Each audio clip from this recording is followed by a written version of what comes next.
What's going on, guys? Down here in Florida, just wrapped up the Toyota Series event on Lake Okeechobee. Had a pretty good finish, definitely not what I wanted. I had the chance to make the cut. I actually would have made the cut. I had to wait. Some unfortunate circumstances on day one. I was actually 6 minutes late to weigh in. So therefore I lost 6 pounds. Had 11 pounds on the first day, ended up weighing in 5. So right then and there, I was behind. So going out on day two, really had to catch a big bag, and I didn't even know what the cut was. I didn't even know what check range was. The only thing I really knew was 24 pounds was leading after day one. So I knew how to go out there and probably catch about 30 pounds. So off we go for day two. Get out there, we're fishing for a few hours. A couple of the boats around us are catching fish. You know, a lot of guys are throwing rattle traps, bladed jigs, but the bite was still slow. It was tough all week.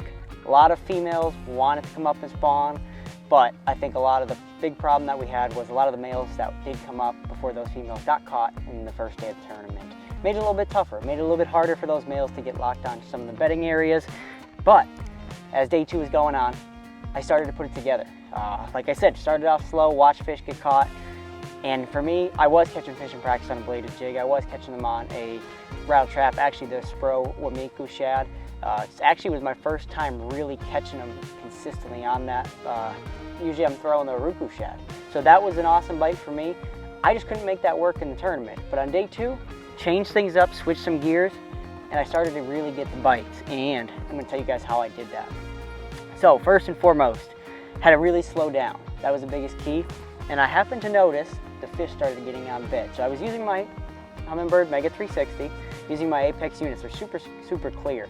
That really helps. And I was able to locate where some of these little holes or depressions were around some of these old cut off reed stems. And then with my forward facing sonar, I could scan over and I could find some fish paired up on beds. Sometimes you'd see one, sometimes you'd see two. So the first thing that I threw to really start picking these fish apart was a Zoom speedworm, either in a June bug or watermelon color.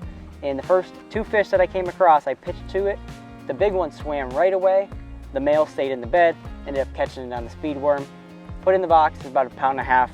So I then thought, okay, well, how am I gonna get this big female to maybe come back? So I switch and I pick up the Zoom Fluke. This is in watermelon gold glitter, I believe is the color. Definitely a great color for Florida. I mean, you're down here, you got the golden shiner, just watermelon in general is great. So what I did was I started casting this to where I thought that bed was. And about the third cast, as I slowly was bringing it through, I happened to see the fish re-show back up and I immediately dropped the bait to the bottom. Gave it one twitch, the fish came after it, connected, 6-pounder, put it in the box, and then that's where it kind of clued me in. I kind of now had that idea that I needed to slow down and look a little bit more, and that's when we really started picking things apart, alternating between the Fluke, and I also picked up the Spro Mix Stick, and I think this is called the gold black color or gold black color. The key for this, 18-pound test. I was only fishing in 4 or 5 feet of water. You got to make sure that it does not hit the bottom, get stuck in those clumps. Keeping it above the fish was key. Sometimes the fish wanted it to be above their heads. That's when I went with the mixed stick. If they really didn't care and it was more of kind of putting it around their beds, placing it on the bed, that's when I went with the Fluke. And that was a deadly combo between those 3 baits, and ended up putting in 25.9 on day 2. Huge bag. Definitely one of the, not the biggest bag, but definitely one of the biggest bags of day 2. And it got me back in it, and it almost gave me an opportunity to fish on day 3. I think I only missed by 1 pound after deducting the penalty from day 1. So overall, it was a great week. Caught some solid fish, a lot of big fish actually, and it was a lot of fun. Wish the bite could have been a little better. Wish I could have capitalized on a couple more opportunities that I would have had to make the final day and really give it a go, because once I figured them out on day 2, using those 3 baits, you really didn't need anything else once I got dialed in.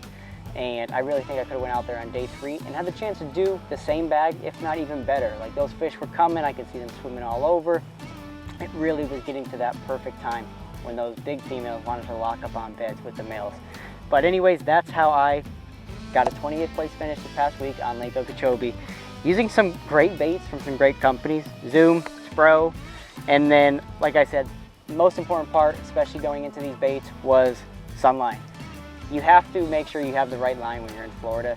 You never want to have too light. Like I said, with the jerk bait, had to have it on 18. The Fluke actually ran on 18 as well. That's the Sunline Sniper. And then for my speed worm, I actually threw the speed worm on 22-pound shooter. The main thing with that, I had flipped this bait a lot more than swimming it. Wanted to make sure if I ever got those fish in some thick cover, I can get them out. And of course, the arc rods. This one probably is my favorite going forward. It was a rod I was looking forward to a lot, mainly to throw spinnerbait, but it was one of those rods that I happened to just put a fluke on it, and honestly, it is probably the best fluke rod I have ever used. It's the Invoker Tour. It's a 6/8 medium heavy, regular action. So this rod is going to get even more use than I expected it to all season long. Now that I know it's going to be a perfect setup for throwing a fluke, probably any time of the year.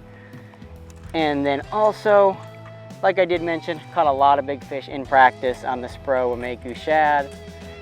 It's the gold color. This is the smaller one. I did catch them on the bigger one. Unfortunately, I lost a couple that I did have, so I was forced to throw this during the tournament, but a great bait.